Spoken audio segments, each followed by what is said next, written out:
ഒരു പകരക്കാരനായിട്ടാണ് ഞാൻ അധ്യക്ഷസ്ഥാനം വഹിക്കുന്നത്.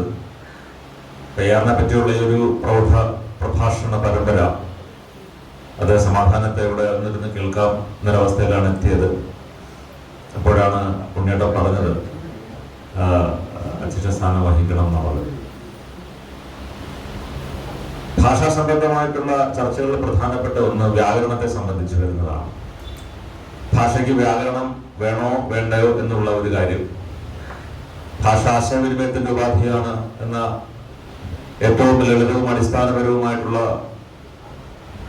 വിശ്വാസത്തെ ആസ്പദമാക്കി അത് ആവശ്യമില്ല എന്ന് പറയുമ്പോഴും ഭാഷയുടെ വൈകല്യം പ്രയോഗത്തിൽ നമ്മൾ ധാരാളം കാണുന്നൊരു സാഹചര്യമാണ് ഇപ്പോഴുള്ളത്. പല വാക്കുകളും അത് എഴുതുന്ന അക്ഷരം പോലും മാറി വരുന്ന ഒരു കാലഘട്ടം.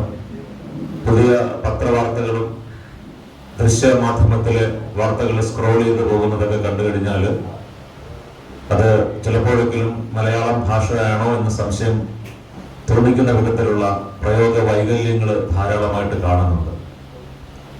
എഴുത്തച്ഛനെ നമ്മൾ ഭാഷാപിതാവായിട്ടാണ് അംഗീകരിക്കുന്നത്. തത്തുല്യമായ ഒരു പ്രാധാന്യമുള്ള വ്യക്തിയാണ് AR രാജരാജവർമ്മയും. ആ ഒരു കാലഘട്ടത്തിൽ എത്ര സുദീർഘമായ നടപടികളാണ് അദ്ദേഹം എടുത്തത് എന്നത് ആ കാലഘട്ടത്തിന്റെ രാഷ്ട്രീയ സാമൂഹിക ചരിത്രത്തിൽ പരിശോധിച്ചാൽ മാത്രമേ മനസ്സിലാവുകയുള്ളൂ. അദ്ദേഹം നാട്ടുഭാഷാ സൂപ്രണ്ടായിട്ടാണ് ജോലിയിൽ പ്രവേശിക്കുന്നത്. ധാരാളം ജോലികളെ ചെയ്തിട്ടുണ്ട്. പിന്നീട് ഇന്നത്തെ യൂണിവേഴ്സിറ്റി കോളേജ്, അന്ന് മഹാരാജാസ് കോളേജിൽ അവിടെ പ്രൊഫസറായിട്ട് ജോലി ചെയ്യുന്നു. അന്ന് MA ക്ലാസ്സിൽ പഠിപ്പിക്കാനുള്ള കുട്ടികൾക്കുള്ള നോട്ട്സ് തയ്യാറാക്കുന്ന ആ നോട്ട്സാണ് പിന്നീട് പല പ്രസിദ്ധമായ ഗ്രന്ഥങ്ങളായിട്ട് മാറിയത്. അതോടൊപ്പം അദ്ദേഹത്തിന്റെ നിരൂപണത്തിലുള്ള വളരെ പ്രധാനപ്പെട്ട ഒരു കാര്യം കുമാരനാശാന്റെ നളിനിക്ക് എഴുതിയ വളരെ ഹ്രസ്വമായ ഒരു അവതാരികയാണ്. ഒരുപക്ഷെ മലയാളത്തിൽ ഏറ്റവും അധികം ചർച്ച ചെയ്യപ്പെട്ട അവതാരികകളിൽ ഒന്ന് ARന്റെ അവതാരിക തന്നെയായിരിക്കാം. അതോടൊപ്പം പ്രാസവാദം വളരെ ശക്തിയായിട്ട് നിൽക്കുന്ന കാലഘട്ടമാണ്. സാക്ഷാൽ കേരളവർമ്മ വലിയ കോയി തമ്പുരാൻ ഒരു ഭാഗത്ത് നിൽക്കുമ്പോൾ അദ്ദേഹത്തിനെതിരായിട്ട് നിൽക്കുക എന്ന് പറഞ്ഞു കഴിഞ്ഞാൽ സാധാരണ ഒരു വ്യക്തിയെ സംബന്ധിച്ചിടത്തോളം ആലോചിക്കാൻ പോലും ആകാത്ത ഒരു ഘട്ടമാണ്. അവിടെയും അദ്ദേഹത്തിന്റെ നിലപാടുകൾ സധൈര്യം പ്രഖ്യാപിച്ച, ഭാഷയ്ക്ക് വേണ്ടി ഒരുപാട് സേവനങ്ങൾ ചെയ്ത ആ ഒരു മഹാത്മാവിന്റെ സ്മരണയ്ക്ക് മുമ്പിൽ നമ്മൾക്ക് കുറച്ച് സമയം ചെലവഴിക്കാമെന്നുള്ളത് തന്നെ ധന്യമായ ഒരു പ്രക്രിയയാണ്. പലരും മറന്നുപോകുന്ന ഒന്നാണ്. ചരിത്രത്തിന് അങ്ങനെ ഒരു ദുര്യോഗമുണ്ട്. ഒരു കാലഘട്ടത്തിൽ ദീപസ്തംഭമായി നിന്നത് പലതും പിൽക്കാലം കരിന്തിരികെട്ട് പോകുന്ന ഒരു കാലമാണ്. പക്ഷെ ഇവിടെ നമ്മൾ തൃശ്ശൂർ ലിറ്റററി ഫോറം പ്രധാനപ്പെട്ട ഒരിക്കലും മലയാള ഭാഷയ്ക്കോ സാഹിത്യത്തിനോ മറക്കാനാവാത്ത വ്യക്തികളെ ഒക്കെ ഇടയ്ക്കിടെ ഓർമ്മിക്കുകയും അവർക്ക് പ്രത്യേകമായിട്ടുള്ള പ്രാധാന്യം നൽകി പ്രഭാഷണ പരമ്പരകളും അതുപോലെയുള്ള ഗവേഷണ സമ്പ്രദായങ്ങളും ഒക്കെ തുടർന്നു കൊണ്ടുപോവുകയും ചെയ്യുന്നുണ്ട്. അപ്പൻ തമ്പുരാന്റെ പ്രോജക്റ്റ് അതിനൊരു ഉദാഹരണമായിട്ടാണ് നമ്മൾ കാണുന്നത്. അപ്പൊ അങ്ങനെ പല വിധത്തിലുള്ള കാര്യങ്ങൾ, പ്രഭാഷണങ്ങൾ, പ്രോജക്റ്റുകളും ഒക്കെ തൃശ്ശൂർ ലിറ്റററി ഫോറത്തിന്റെ ഭാഗമായിട്ടുണ്ട്. ഇന്ന് ഏറ്റവും പ്രൗഢമായ ഒരു സദസ്സിനെ അഭിമുഖീകരിച്ചുകൊണ്ട് മലയാള ഭാഷയ്ക്കും സാഹിത്യത്തിനും പ്രത്യേകിച്ച് വ്യാകരണത്തിനും ഒക്കെ അതുല്യ സംഭാവനകൾ നൽകിയ ഒരു മഹത് വ്യക്തിയുടെ സ്മൃതി ഉദ്ഘാടനം ചെയ്യുന്നതിന് വേണ്ടി പ്രിയപ്പെട്ട വസന്തൻ മാഷെ ക്ഷണിക്കുന്നു. നന്ദി സുധീർ സാർ. ഗ്രാമർ വളരെ ബോറായിട്ടുള്ള സബ്ജക്ട് തന്നെയാണ്, സംശയമൊന്നുമില്ല.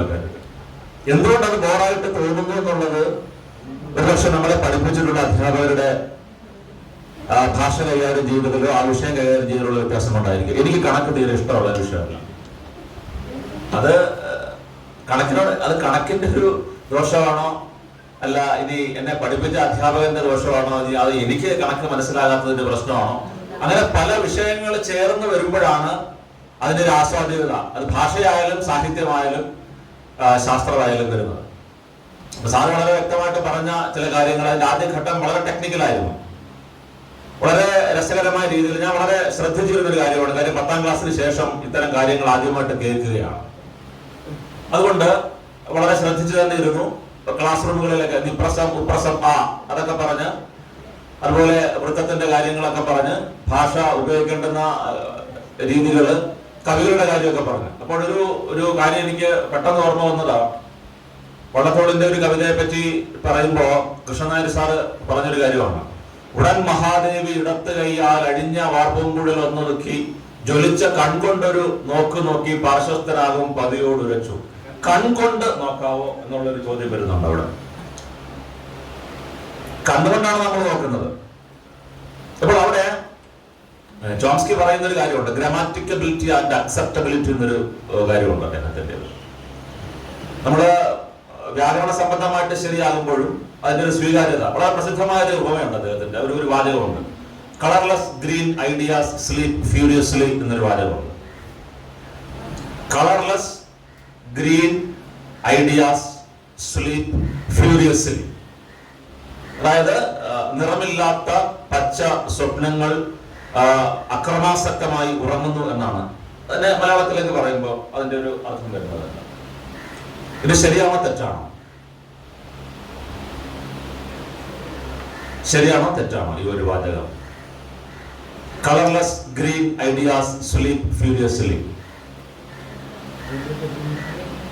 അല്ല, എനിക്കറിയില്ല, നിങ്ങൾക്കൊരു ഇതായിട്ട് അത് ഗ്രാമാറ്റിക്കലി കറക്റ്റ് ആണത്, വ്യാകരണ സംബന്ധമായിട്ട് അത് ശരിയാണ്. പക്ഷെ അക്സെപ്റ്റബിലിറ്റി ഇല്ല. കാരണം it doesn't make any sense. നമ്മൾ സെന്റൻസിനെ പറ്റി പറയുമ്പോൾ ആദ്യം പറഞ്ഞൊരു കാര്യമാണല്ലേ, sentence is a group of words which makes a complete sense. പൂർണ്ണമായ അർത്ഥം ഉൾക്കൊള്ളുന്ന ഒരു കൂട്ടം വാക്കുകളെയാണ് നമ്മൾ വാചകങ്ങൾ എന്ന് പറയുന്നത്. ഈ വാക്കുകളിലൂടെയും വാചകങ്ങളിലൂടെയാണ് നമ്മൾ അർത്ഥം സൃഷ്ടിക്കുന്നത്. ഈ അർത്ഥം സൃഷ്ടിക്കുക എന്നുള്ളത് വളരെ പ്രധാനപ്പെട്ട ഒരു കാര്യമാണ് ഗ്രാമറിൽ. ഇപ്പൊ ചോംസ്കിയുടെ കാര്യത്തിന് അദ്ദേഹം പറഞ്ഞു, അതില് രണ്ടു തരം ഭാഷയെ പറ്റി പറയാറുണ്ട്, സംസാര ഭാഷയും എഴുത്ത് ഭാഷയും. ഇതിൽ ഏതാണ് പ്രധാനം എന്നുള്ളത് നോക്കിക്കഴിഞ്ഞാൽ ഗ്രാമറിയൻസ് എല്ലാവരും പറയുന്ന ഒരു കാര്യം സംസാര ഭാഷയ്ക്ക് തന്നെയാണ് പ്രാധാന്യം എന്നുള്ളതാണ്. പക്ഷെ ഡെറിഡയുടെ ഡീകൺസ്ട്രക്ഷൻ തിയറി വരുമ്പോൾ അദ്ദേഹം സംസാര ഭാഷയേക്കാൾ ഉപരി എഴുത്ത് ഭാഷയ്ക്ക് ഒരു പ്രാധാന്യം കൊടുക്കുന്നുണ്ട്, ഡിഫറൻസ് എന്ന് പറയുന്നുണ്ട്. അതായത് ഒരു വാചകത്തിനും തുല്യമായിട്ട് അല്ലെങ്കിൽ കൃത്യമായിട്ട് അർത്ഥമില്ല, അർത്ഥം മാറിക്കൊണ്ടേയിരിക്കുന്നു എന്നുള്ളതാണ്. പല വാക്കുകളുടെ അർത്ഥം നമുക്കിപ്പോൾ തന്നെ മാറുകയാണ്. നമ്മുടെ ദൈനംദിന ജീവിതത്തിൽ ഉപയോഗിക്കുന്ന വാക്കുകളുടെ അർത്ഥം മാറുകയാണ്. അത് ഗ്രാമർ വേണം വേണ്ട എന്നുള്ള ഞാൻ ആദ്യം സൂചിപ്പിച്ചതുപോലെയുള്ള ചില തർക്കങ്ങൾ ഇപ്പോഴും നിലനിൽക്കുന്നുണ്ട്. മനഃപൂർവ്വം അത് തെറ്റിച്ചെഴുതാറുണ്ട്. കുട്ടികളെ ഉപയോഗിക്കുന്ന ഭാഷയിൽ അവർക്ക് ഗ്രാമർ ചിലത് വരുന്നത്. ഇപ്പൊ ഞാൻ നാളെ സ്കൂളിൽ പോയി എന്ന് പറയുമ്പോൾ അവിടെ കാലസംബന്ധമായിട്ടുള്ള ചില പ്രശ്നങ്ങൾ വരുന്നുണ്ട്. ചോംസ്കി പറയുന്ന യൂണിവേഴ്സൽ ഗ്രാമറിൽ പറയുന്നത് ഏതൊരു കുട്ടിക്കും ജന്മനാ തന്നെ ഈ ഭാഷ സ്വാംശീകരിക്കാനുള്ള ഒരു കഴിവുണ്ട് എന്നുള്ളതാണ്. അതിന്റെ അടിസ്ഥാനത്തിലാണ് ഭാഷയെ നമ്മൾ സ്വാംശീകരിക്കുന്നത്. ഭാഷയുടെ വ്യത്യാസങ്ങളുണ്ട്. ഇപ്പൊ തൃശ്ശൂരെ ഭാഷ എന്ന് പറയുമ്പോൾ അത് വളരെ ചുരുക്കി ഉപയോഗിക്കാവുന്ന ഒന്നാണ്. ജയരാജേട്ടനൊക്കെ എപ്പോഴും പറയുന്ന പോലെ ഏറ്റവും നർമ്മമുള്ള ഒരു ഭാഷയായിട്ടാണ് തൃശ്ശൂർ ഭാഷ. ഒരുപാട് ഉദാഹരണങ്ങൾ അദ്ദേഹം തന്നെ പറയുന്നുണ്ട്.